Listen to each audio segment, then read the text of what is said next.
इथे युजरनेम टाक, पासवर्डची एंट्री, इथे काउंटर सिलेक्शन येतं. आपण यामध्ये काउंटर सिलेक्ट करू शकतो. एक ऍडमिन काउंटर नावाचं काउंटर कंपल्सरी असतं. ओके, त्याच्यानंतर लॉग इन डेट, कधी लॉग इन करायचे आणि लॉग इन. लॉग इन केल्यानंतर आपण बघू शकता इथे विविध प्रकारचे मेनू आहेत. यामध्ये मास्टर्स आहे, ट्रान्झॅक्शन आहे, अकाउंट्स आहे, स्टॉक आहे, रिपोर्ट्स आहे, युटिलिटी आणि सेटिंग्स आहे. आणि ज्या काउंटरने आपलं लॉग इन झालं त्या काउंटरचं नाव आहे. ओके, तर आपण सर्वात पहिले बघूयात यात मेनूची किंवा आयटमची किंवा प्रॉडक्टची एंटर कशा करायच्या, त्याची ग्रुपिंग कसं आहे ते.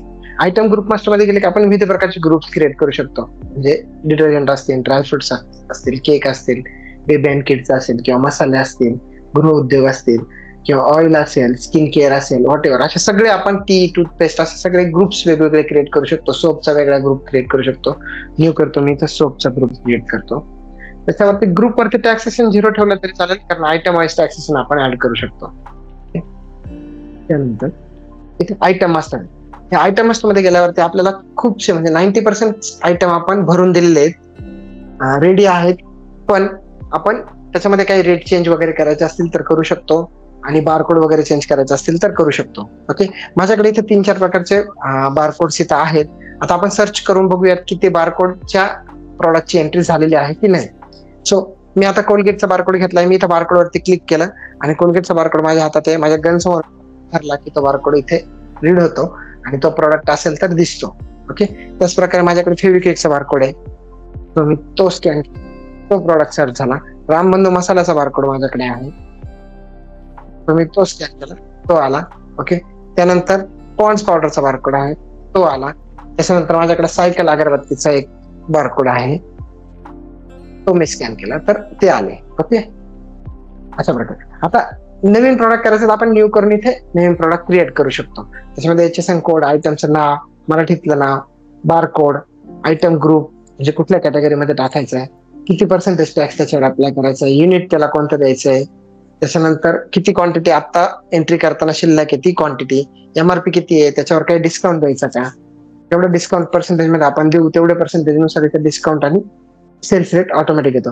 तो प्रॉडक्ट पॉईंट सिस्टमच्या अंडर घ्यायचा की नाही घ्यायचा, रेट एडिटेबल ठेवायचे की नाही म्हणजे बिल करताना, आणि तो सेल करायचा का विदाउट स्टॉक की नाही, अशा सगळ्या सेटिंग्स आपण यामध्ये करू शकतो. आता एक आयटम आपण काय करू, एडिट करून बघूयात. बघा, एडिट करूयात. ओके, तर ह्या आयटमला एंटर मारला हा त्याचा बारकोड आहे. ओके, बघा इथं तुम्ही 1 पीस म्हटलंय, इथे काय म्हटलं, air car fragrance green 1 piece.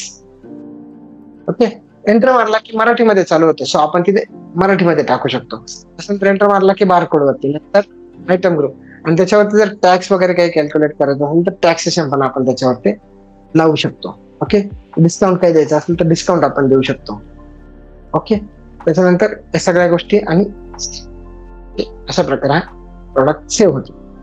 Okay, आपण इथे कुठलाही प्रॉडक्ट सर्च करू शकतो, आयटमच्या नावाने पण सर्च करू शकतो. आपल्याला समजा बदाम सर्च करायचे तर बदाम आपण सर्च केले, सगळे बदामचे प्रॉडक्ट आपण काहीही सर्च करू शकतो कुठल्याही याच्यातला. म्हणजे आता आपल्याला लिली हा शब्द माहिती आहे फक्त, तर आपण फक्त लिली हा शब्द सर्च केला तरी तो प्रॉडक्ट सर्च होऊन येतो.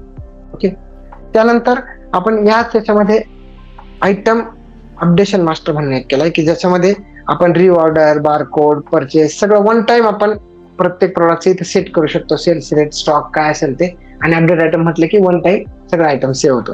त्याच प्रकारे आणखी एक फॉर्म आपण इथे सेट केला ज्याच्यामध्ये आपण डिस्काउंट आणि सेल्स रेट, आपण कुठल्या पण कॅटेगरीवरती त्याचे आयटम शो करून त्याच्यावरती डिस्काउंट्स, वेगवेगळे डिस्काउंट्स अप्लाय करू शकतो किंवा प्रॉफिट्स अप्लाय करू शकतो. त्याच्यानंतर त्याचे रेट कॅल्क्युलेशन होतात. हे झालं संपूर्णपणे आयटम मास्टर बद्दल. आपण आता दुसरा महत्वाचा युनिट घेऊया की बारकोड प्रिंटिंग. आता आपल्याला काय आहे की ह्या आयटम मास्टर मध्ये खूपशे मेनू असे आहे की समजा आता साखर असेल की हे आपण पॅकिंग करतो, म्हणजे सुपर शॉपी स्वतः पॅकिंग करतं.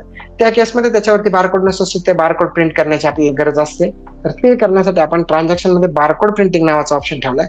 यामध्ये आपण जो प्रोडक्टचा आपल्याला प्रिंट काढायचा आहे, समजा साखर 500 ग्रॅमचे, आपल्याला हा बारकोड आहे आणि आपल्याला याचे समजा 50 प्रिंट काढायचे, तर त्या 50 प्रिंट काढायचे. त्याचबरोबर आपल्याला शेंगदाण्याची प्रिंट काढायची, शेंगदाणा 1 किलो आपल्याला 20 प्रिंट काढायचे. असं आपल्याला जेवढे प्रिंट काढायचे तेवढे आपण ऍड केले आणि प्रिंट बारकोड म्हटलं की आपल्या समोर ही बारकोड ओपन होते.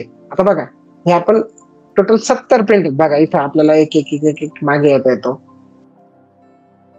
बघा साखर चालू झाली, इकडे शेंगदाणा चालू होता आधी, बघा शेंगदाणा चालू झाला. आणि हा बारकोड कस्टमाइज आहे. तुमच्या सुपर शॉपीसाठी आपण तुमच्या पद्धतीने बारकोड सेट करून देतो. ओके, हे झालं बारकोड प्रिंटिंग. त्यानंतर आता आपण एक्झॅक्ट बिलिंग बघूया. सेलच्या डॅशबोर्ड वरती गेल्यानंतर हा डॅशबोर्ड आहे की जो सगळ्यात जास्त वेळा वापर आपल्या समोर ओपन असतो. काउंटर वाईज हा डॅशबोर्ड चालतो. प्रत्येक काउंटरचा डॅशबोर्ड वेगळा. ऍडमिन काउंटर घेतली त्याच्यामुळे याच्यावरती सगळं आलेलं आहे. आणि बघा इथे दिवसभरातली सर्वच्या सर्व बिल. त्याच्यानंतर न्यू बिल म्हटलं की नवीन बिलाचा फॉर्म ओपन झाला. आता नवीन बिलाचा फॉर्म ज्यावेळेस ओपन होतो त्यावेळेस तुम्ही ऑब्झर्व करू शकता की इथे डायरेक्ट बारकोड वरती कंट्रोल आहे. सो कॅश कस्टमर सिलेक्ट आहे, माझं बिलिंग डायरेक्ट चालू होतं. कोलगेट एक ऍड केला, एक क्वांटिटी आली, परत तोच ऍड केला, 2 क्वांटिटी आली. ओके, त्याच्यानंतर हा ऍड केला. त्याच्यानंतर फेविक्विक ऍड करायचे, सो मी फेविक्विक ऍड. आता या व्यतिरिक्त माझ्याकडे बारकोड नाहीये पण तो प्रॉडक्ट मला सेल करायचा आहे. मी इथे क्लिक करू शकतो. इथे क्लिक केलं तर मला जो प्रॉडक्ट पाहिजे रवा द्राक्षी शीघ्र मी हा प्रॉडक्ट सिलेक्ट करतो. सो त्याची क्वांटिटी मी टाकू शकतो किती द्यायचं आहे. 1 किलोच्या पॅकिंगचे 250 ग्रॅमचे आपल्याला 3 पॅकिंग द्यायचे, 3 पॅकिंग ऍड. आणि याचबरोबर ज्या ज्या प्रॉडक्ट वरती पॉईंट सिस्टम आहे त्यांच्या इथं पॉईंट बिल अमाऊंट कॅल्क्युलेट होते आणि त्याच्यानुसार जे काही पॉईंट आपण ठेवलेले असतील ते पॉईंट कॅल्क्युलेट होतात. ओके, पण कॅश कस्टमर असल्यावरती पॉईंट कॅल्क्युलेट होत नाही. ओके, हा पहिला मुद्दा. ओके, आता मी काय करतो, हे बिल सेव्ह करतो. कॅश हे झालं बिल सेव्ह. त्याचे प्रिंट डायरेक्ट प्रिंटरला जाते, पण मी तुम्हाला दाखवण्यासाठी इथे प्रिंट ओपन करून ठेवलेली आहे. ही पण कस्टमाइज प्रिंट आहे. आपल्याला जशी पाहिजे तशी प्रिंट आपण कस्टमाइज करू शकतो. ओके, त्यानंतर आता मी परत बिल क्रिएट करतो. आता काय करायचं, आपल्याला एखाद्या कस्टमरला उधार मध्ये द्यायचंय त्यावेळेस आपण काय करू शकतो, इथे नवीन कस्टमर क्रिएट करायचं ऑप्शन आहे. मग मी इथे आता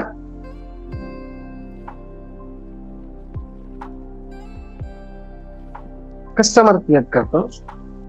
त्यांचा मोबाईल नंबर टाकतो जो असेल तो. ओके, ऍड्रेस टाकतो, नंतर एंटर सेव्ह करतो. आता हे डॉक्टर सागर गोपाळ यांना मी क्रेडिट बिल क्रिएट करतो. ओके, त्याच्यानंतर मी आलो बारकोड वरती. आता मला त्यांना जे द्यायचं आहे ते स्कॅन केलं.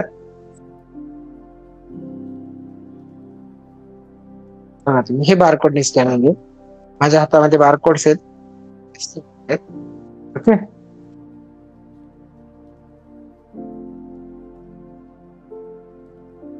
आणि या व्यतिरिक्त मला एखादा आयटम सर्च करून द्यायचा आहे त्यांना, तो आयटम मी इथे घेतला. हा आयटम घेतो मी आणि त्याच्यावरती 20 बघा टोटल बिल पॉइंट. आता तसं 2153 रुपयाचं बिल आहे आणि तेवढे पण बिल पॉइंटला ऍप्लिकेबल आहे. काही असे प्रॉडक्ट असतील की जे बिल पॉइंटला ऍप्लिकेबल नाहीये तर ते प्रॉडक्ट इथं बिल पॉइंटला ऍप्लिकेबल नसतील. समजा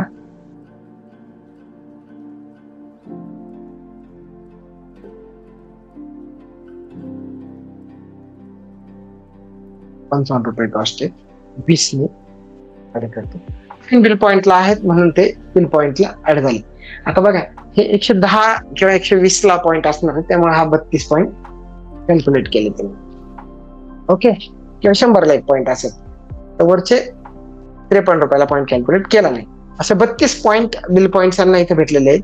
ओके, आणि हे क्रेडिट बिल आहे. मी सेव्ह करतो, त्यांचा बॅलन्स 0 आहे. मी सेव्ह करतो, बिल क्रिएट झालं, प्रिंट झालं.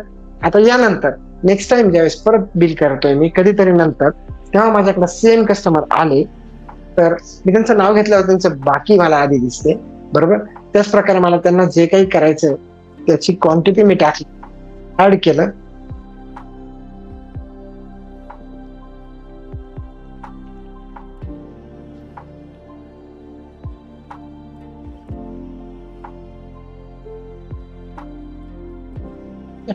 आता बघा 950चे 9 पॉईंट्स इथे कॅल्क्युलेट झाले, पण कस्टमरचं असं म्हणणं असेल की मागचे पॉईंट्स मला रिडीम करून पाहिजे.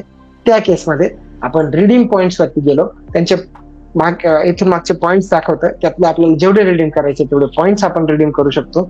मी त्यांचे 30 पॉईंट रिडीम करतो. इथं बघा 950 रुपये, सॉरी 960 रुपये बिल होतं, 30 पॉईंट रिडीम केले, तो टॅक्सेबल अमाऊंट 907, पण बिल मात्र 930 रुपये झालं. टॅक्सेबल अमाऊंट 960च राहिली आपली, पण बिल झालं 930 रुपये. म्हणजे जे काही रिडीम केले आपण ते मायनस झालं. ओके, आणि त्यानंतर हे बिल मी करतो सेव्ह. आता आपण बिलिंग मध्ये काही एक्स्ट्रा फीचर्स आहेत ना ते बघूया. बघा, आता जर डॉक्टर सागर गोपाळ आपल्याकडे परत आले, त्यांचा जो काही बॅलन्स असेल तो बॅलन्स दिसतो, पहिला फीचर. दुसरं फीचर, आपल्याला यांची हिस्ट्री बघता येते. यांची सगळी बिलं आपण इथं, मागची सगळी बिलं इथं रन टाइम बघू शकतो, काय दिलतं, काय रेटनी, कसं, सगळं. त्याच प्रकारे आपण इथेच नवीन प्रॉडक्ट ऍड करू शकतो, कस्टमर ऍड करू शकतो, आणि बिल सुद्धा without GST with GST convert करू शकतो. ओके, आता मी काय करतो, इन्क्लुझिव्ह ऑफ जीएसटी बिल करतो आणि एक प्रॉडक्ट घेतो.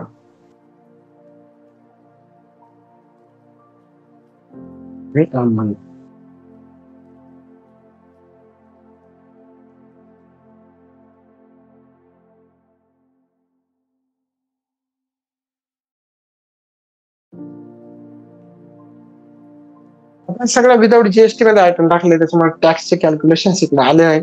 आपण जर टॅक्स अप्लाय केला तर ते कॅल्क्युलेशन देखील इकडे येऊन जातात.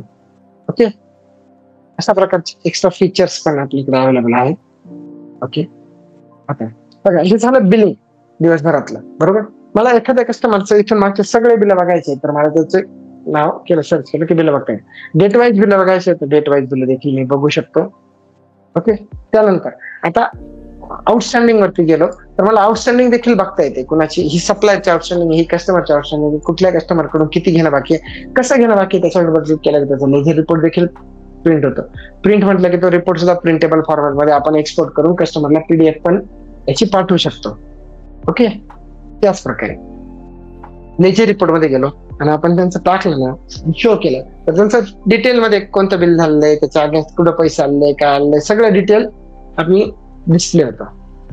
हे 3252 रुपयाचे बिल आहे, हे उधार आहे. 930 रुपयाचे बिल कॅश म्हणून त्याची रिसिप्ट खाली पडली आणि 3252 रुपये त्यांची उधार राहिली. आता त्यांनी आपल्याला काही पैसे पेड केले तर रिसिप्ट मध्ये जायचं, न्यू करायचं, त्यांचे नाव टाकायचं, त्याचा आउटस्टँडिंग येतो, आणि त्यांनी कॅश पैसे दिले तर कॅश सिलेक्ट करायचं, किती पैसे दिले, त्यांनी 1000 रुपये आपल्याला पेड केले, आणि नॅरेशन टाकायचं, सेल्स पेड, काय जे तुम्हाला टाकायचं.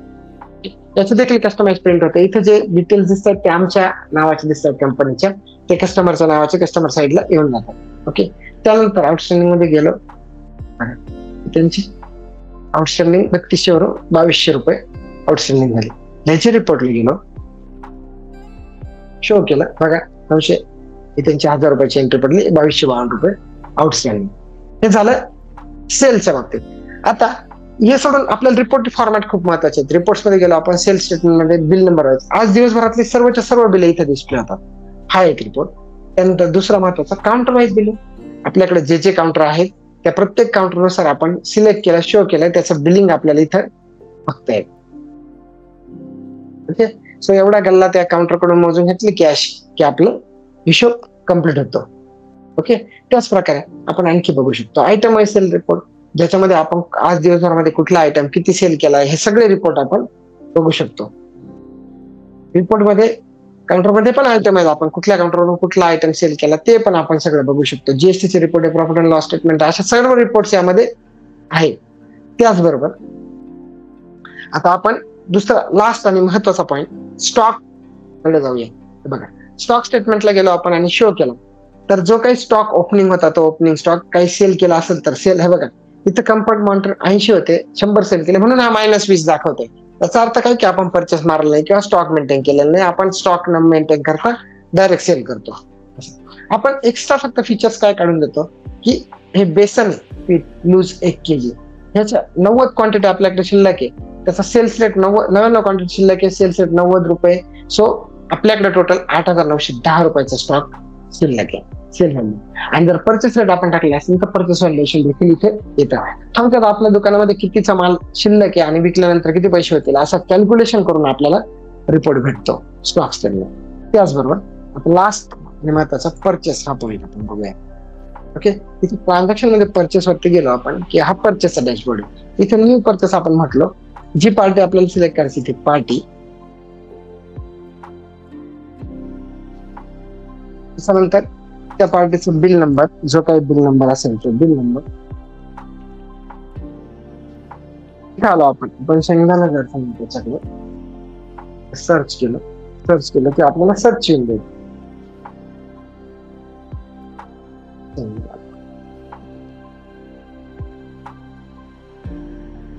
सर्च करू आपण कोलगेट का, कोलगेट आपल्याला हा समजा 8 रुपये 20 पैशाला असतो आणि आपण याच्या 1000 क्वांटिटी परचेस केली. त्याच प्रकारे आपण रान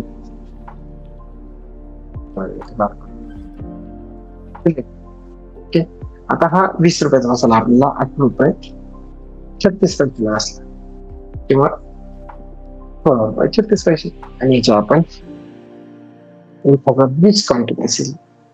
ओके, आता याच्यावरती टॅक्स लावणार 5% आणि याचा रेट आपण करू 14 रुपये 5% टॅक्स.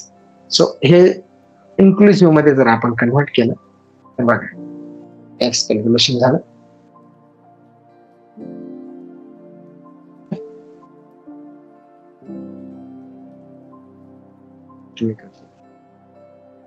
सगळे कॅल्क्युलेशन झालं मार्केट असेल ते आणि इथं आपण त्याचा बारकोड देखील सेट करू शकतो. जर ऍड असं बिल आपण सेव्ह करू परचेस ऍड.